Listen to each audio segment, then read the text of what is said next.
Good morning. This is Tom Alexander. It is Sunday, November 17th. It is about 9:45 a.m. Eastern Time in beautiful Charleston, South Carolina. This is the weekly stock market update that I do every week. You can find this posted at alexandertrading.com.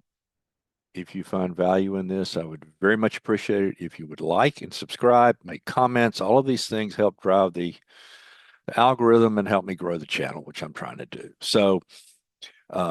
We're coming off of the election high, and we had a pretty surprising big drop, surprising to some, big drop on Friday, and the world is once again in panic mode. So let's just take a look at the charts and talk about what this means, okay?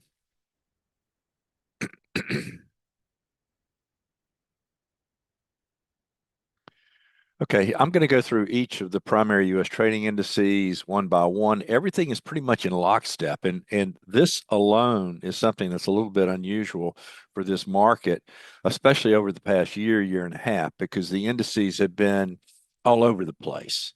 Up, one would be up, one would be down. The structures have been different at different times. Things post-election, just prior to the week before the election, began to get in sync, and they have remained in sync so far. Now, that may change at some point, but I'm just making note of that. I think the election cleared the air to some degree. At least that is out of the way. And now the big money is going to make trading decisions based on what they think this new administration is going to do, not do, et cetera, et cetera.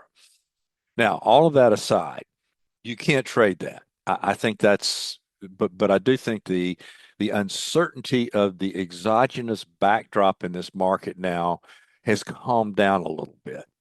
Now, as far as where we are structurally, we're in the middle of nowhere. We had these frenetic, panic, manic gaps higher into this top. And now we're having, we had the big gap down on Friday. We're in the middle of nowhere here from a structural perspective. So where do we go? Well, I don't really know where we go, but I do know that the level that is critical to this bull market is this level down here. And it's the same in all of the indices. Now, by the way, if you want these charts, if you want to print these charts out, you can go to the website, alexandertraining.com. Let me just show you that real quickly. If I can find it quickly, don't know. Let's see here. Okay, here we go. So if you go to alexandertrading.com, you click on weekly update, you can get the report, the verbiage, and the charts for this weekend as well as previous weekends. You can go back and see what I said and see how I analyze markets and how accurate it is or it isn't. Okay. So anyway, this is the drop dead level. We're in the middle of nowhere here. Now, what do I personally think? This is an opinion. My opinion is we're going to find a bottom, and one or more of the indices is going to make a higher high. I am not going to, at this point, it's way too early to say, okay, that's it. Everybody load the boat, get short. We're now in a 2 year bear market. It's way too early for that. And something else from a trading perspective, I think, if you're on social media and Instagram and X and all these other things, there's way too much focus on predicting markets and not trading markets. I hope we're in a bear market from a trader's perspective because they're much easier to trade. And I'm going to do a webinar on that pretty soon. You'll be getting a notification of that. But I think we're still in a bull market. I think we're going to find a low by probably Tuesday's close, and we'll make some attempt at a rally higher, and it could take us to new highs. I'm wrong. I'm wrong if all four of the indices close below their respective lows that I have highlighted that I'm going to go through.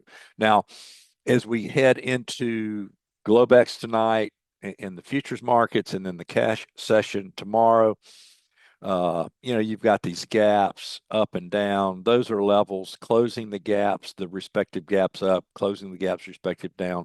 Those are always levels to keep an eye on. Beyond that, I'm guessing, and so is everybody else. Now, something else I want to point out, the trend is up. Market's making higher highs and higher lows in all time frames, well, all daily and up time frames. On the 30-minute chart, trend is down. But how do you determine trend? It's real simple. You're either above or below a moving average. You pick your length moving average, just keep it consistent. And look, you can visually see pivot low, pivot low, pivot low, pivot low. Maybe this is the latest and greatest pivot low that's going to form somewhere in here. I don't know. And then you go higher, then this will be the pivot low. Now, is it that simple? It's almost that simple. Now, that doesn't sell, which is why you don't see it used that much, but that's the reality. And it's also objective, which is another reason it doesn't sell. If something is subjective and fuzzy and magical, you can sell it. Okay, so let's go to the NDX. Same story, higher highs and higher lows. A very dramatic drop occurred on Friday, had the big gap down, the big run to the downside. But here's your level. Here's your level down here to keep an eye on. You don't want to see a close below this election week low. And let's see, NDX, let's look at the Dow. Same story, higher highs, higher lows. Now it's holding up well on a relative basis. Here's your downside bull market level. That's critical to the bull market. Move over to where's the Russell? Now, the Russell is a weekly chart, and the weekly is pretty interesting in the Russell. We came up, tested the all time high, and now we're failing. This is the level that needs to hold under a bullish assumption. If this level is taken out, something is awry. And then the New York Composite.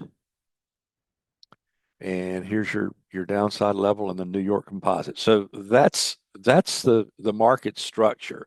I can put all sorts of lines, fib retracements, Gann angles, oscillators. None of that stuff matters. It doesn't matter. What matters is price action. We have very good levels to keep an eye on. It's unfortunate right now because you're between important levels in all four of the indices. That's just the way it is. So I'm not going to try to predict within three handles where the SPX is going to bottom and we're going to trade higher. And I've got a projection within two handles to the upside. That's not the way it works. That's not the way a trader thinks. Okay, let me look at some internals. Now, I use very simple things in my analysis. One thing that I have always used, I've used NYSE data. It's not perfect, but I use it. Sometimes it's more helpful than other times. It's more helpful at lows than it is at highs. Now, we have 4 consecutive down days in breadth. That's starting to push the envelope, especially if we're in a bull trend. You're looking for for breadth to expand into positive territory, and typically that's accompanied by a price retracement. You can see here we're in this elevator shaft, this gap that really began on the 4th, traded higher, now we're trading lower, okay? It's been a while since we've had a negative 2000 breadth reading. Really wouldn't look for that until this market truly turns. That would be, again, an initial signal of either an immediate important low or the end of the bull market. That's what we had here. And it was an immediate important low. Okay, let's take a look at VIX. Now, VIX has been elevated really since last summer. And it started coming in on this rally. It spiked up to, I think it closed, I can barely see that. I think what is this? 1660, 16 and change. That's not that high. Anything above 20 is the lower cusp of getting extreme, emphasis lower cusp. So we'll keep an eye on VIX. There's nothing screaming, bell ringing about VIX here in either direction. So, guys, we'll have another interesting week. I hope you found this helpful. I will speak with you again very soon.